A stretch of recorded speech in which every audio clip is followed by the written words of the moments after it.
ఫంక్షన్కి ఆడొచ్చేవాళ్ళే అర్జున్ అంటే మా నాన్నకు సరిగా లేదు, ఆయన బాగుండటం వలన ఈ కూటమి పెట్టుకున్నాం అంటే, ఓహో ఇంకో ఫంక్షన్ అయితే మేము కొంచెం ఇంత కష్టపడి వచ్చేవాళ్ళం కాదు, మరి వాళ్ళ నాన్నగారు సరిగా లేదు, దాని సందర్భంగా ఆయన ఎప్పుడు చెబుతూ ఉంటాడు మా నాన్న సరిగా లేదు అని, చాలా ప్రేమగా ఉంటాడు. తల్లిదండ్రులకి ఇంత ప్రేమగా చూపించే పిల్లలు ఉండటం కూడా ఈ రోజుల్లో చాలా గొప్ప విషయం.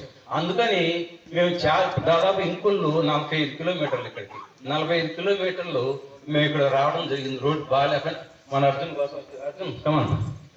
తర్వాత ఏంటంటే మీరందరూ కూడా తల్లిదండ్రులు బాగానే చూసుకోండి అందరూ కూడా. ఎందుకంటే తల్లిదండ్రులను మనం ఎవరు కూడా మీరు మాకు ఏమి ఇచ్చామని మీరు అడగకూడదు. వాళ్ళు మనకు జీవితాన్ని ఇచ్చారు.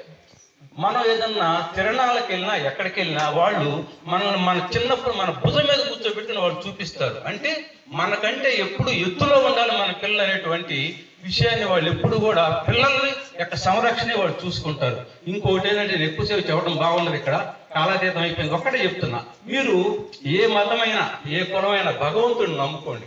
భగవంతుడు పేదల పార్టీ, భగవంతుడు ఎప్పుడు పేదల పక్షానే ఉంటాడు. నువ్వు ఎన్ని కిరీటాలు చేసినా ఎన్ని డబ్బులు సమర్థించినా భగవంతుడు అనేవాడు ఎప్పుడు పేదలను కనిపెట్టుకునే ఉంటాడు. మీరు ఎక్కడికి పోయినా, చర్చికి పోయినా, ఎక్కడికి పోయినా కూడా మీకు ఉన్నంతలో తృఢమపణం ఈగిపోయినా కూడా ఒక దండం పెట్టుకోండి.